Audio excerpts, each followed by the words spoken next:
Assalamualaikum warahmatullahi wabarakatuh. Saya Rahmadi Jenti dan teman saya, Muhammad Arifino Akbari, akan mempresentasikan materi kami yang berjudul Mudharabah. Bismillahirrahmanirrahim. Pengertian mudharabah. Pembiayaan mudharabah merupakan sebuah kerjasama yang dilakukan antara bank dengan nasabah atau pengelola dana, di mana bank merupakan pihak yang menyediakan investasi modal kerja, sedangkan pihak pengelola dana adalah pihak yang menyediakan proyek beserta manajer profesionalnya dengan adanya ketentuan pemberlakuan bagi hasil dalam keuntungan yang diperoleh. Mudharabah atau qirat merupakan salah satu bentuk akad syirkoh atau perkongsian.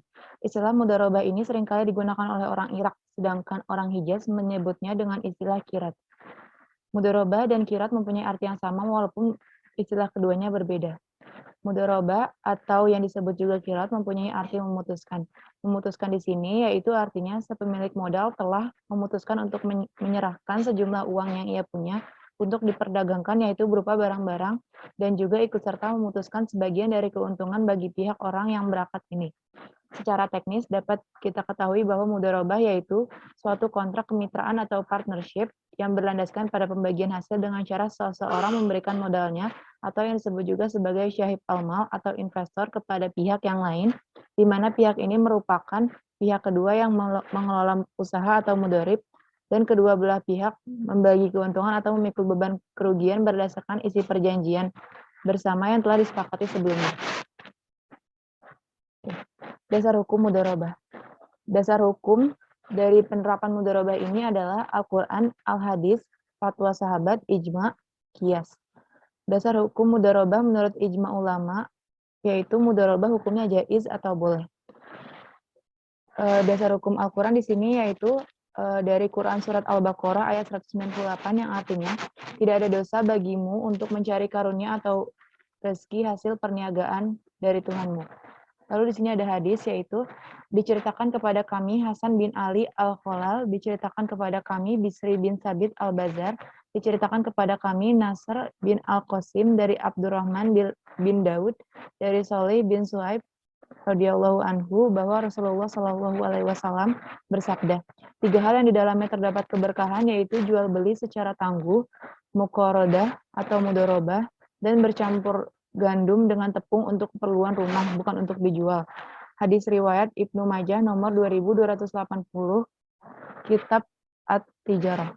Lalu di sini ada ijma, yaitu diriwayatkan oleh sejumlah sahabat menyerahkan kepada orang mudharib harta anak yatim sebagai mudharabah, dan tidak seorang pun mengingkari mereka karenanya hal itu dipandang sebagai ijma.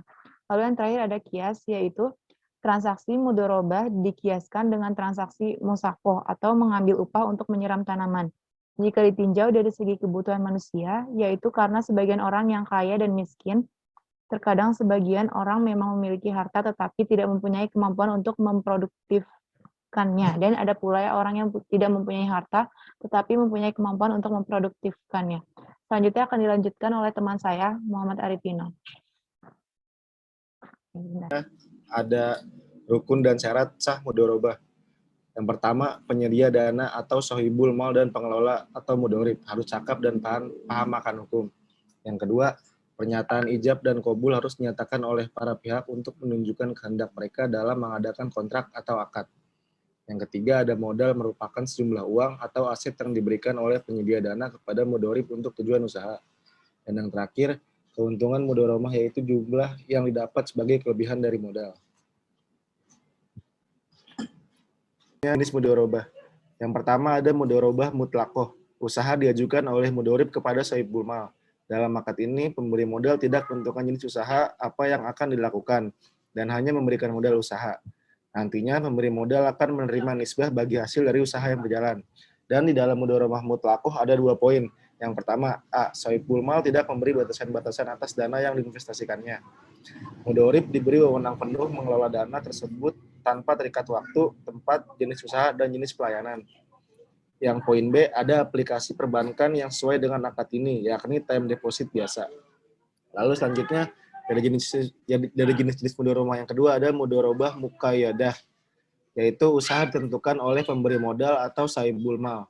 Sedangkan pihak yang menerima pembiayaan atau mudharib hanya sebagai pengelola yang menjalankan usaha.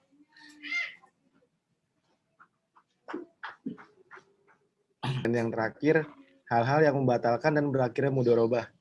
Yang pertama, masing-masing pihak menyatakan akad batal. Pekerja dilarang untuk bertindak hukum terhadap modal yang diberikan atau pemilik modal menarik modalnya. Yang kedua, salah seorang yang berakad meninggal dunia. Dengan contoh, jika pemilik modal yang wafat, menurut jumhur ulama, akad tersebut batal karena akad mudharabah sama dengan akad wakalah atau perwakilan yang gugur disebabkan wafatnya orang yang mewakilkan. Lalu yang ketiga, salah seorang yang berakad gila karena orang yang gila tidak cakap lagi bertindak hukum. Baik, oke, sekian dari kelompok kami. Semoga materi yang kami berikan dapat bermanfaat. Sekian, wassalamualaikum warahmatullahi wabarakatuh. Waalaikumsalam warahmatullahi wabarakatuh. Terima kasih.